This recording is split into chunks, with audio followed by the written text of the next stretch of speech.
Hey guys, Dave's here. Thought I'd do another episode of Tales from the Shop or Thoughts from the Shop, whatever you want to call it. It's the end of February 2020. We're in an election year. Things are rather odd in this country right now, so figured I'd put my thoughts out there and maybe in a discussion you can tell me what you think. So, that being said, it's actually a pretty nice day. Just did some work out here, and I decided as I was making this video I would also enjoy a cigar, which I was given by a friend. It is a JFR Lunatic. Never tried one of these before. Just took it out and cut it, and although it's been in my humidor, it seems like it might be a little bit dry. So hopefully it'll be decent. Lighter I'm using is just a plain old Jeep. That's DJEEP lighter that I got at Holt's down in Philadelphia. Always like these. Let's light this up.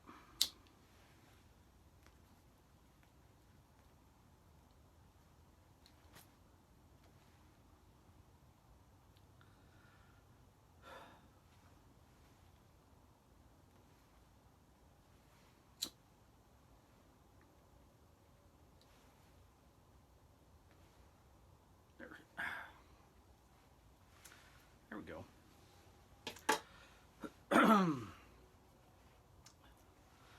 So I thought I would discuss some of the Second Amendment related stuff that's currently going on in the country.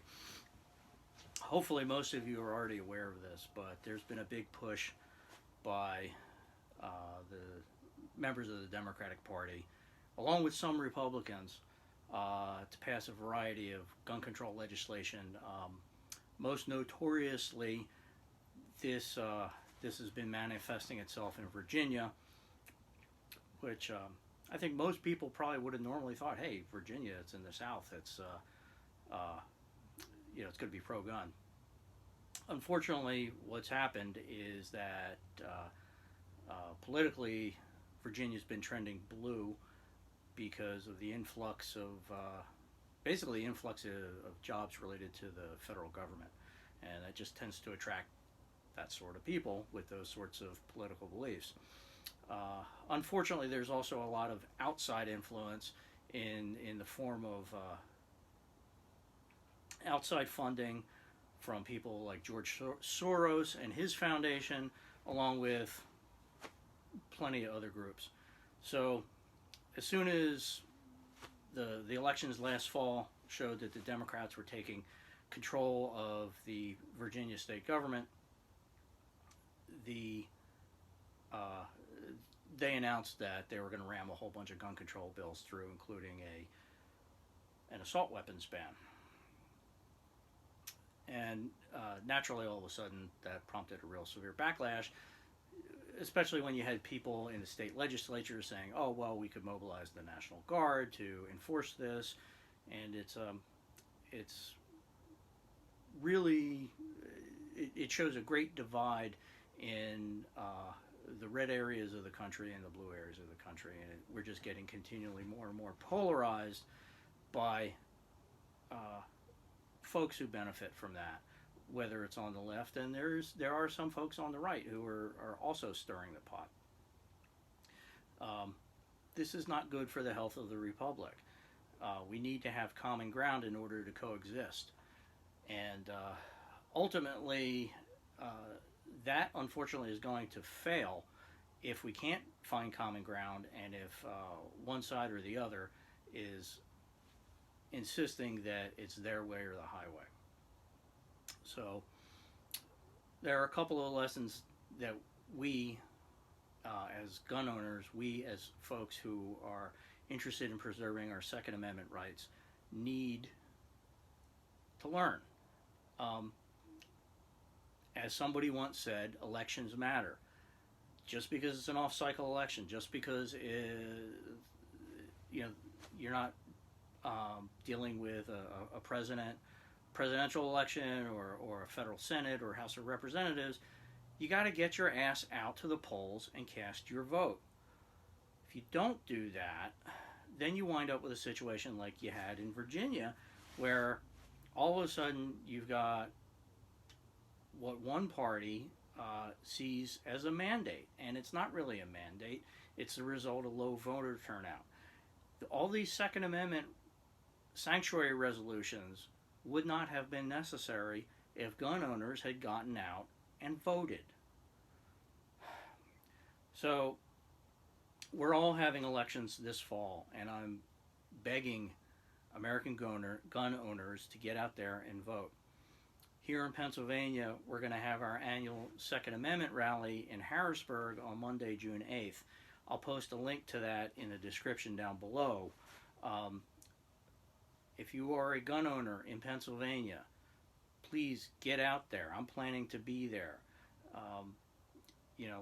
Let's rely on the First Amendment. Let's get out there, use our voices, make sure that our elected representatives know what we want, and just as importantly, if not more importantly, know what we don't want. So please get out there, make your voice heard, get out there and vote.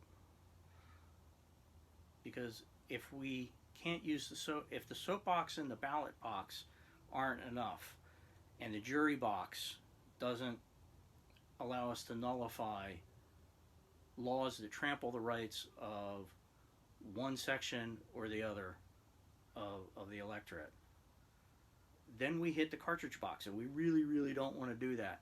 The American Revolution was an anomaly. Anytime there's a violent revolution, the vast majority of the time what happens is it leads to a despotism. Whether it was the revolution in France, which followed ours, or the revolutions in Russia, which resulted in seven decades of Soviet rule. So please get out there and vote, make yourselves heard, talk to your representatives, make sure that we are taking the high road, and representing ourselves. So that's my rant for today on that. Now, as for the cigar, so far seems pretty good. Didn't seem like it was overly dry.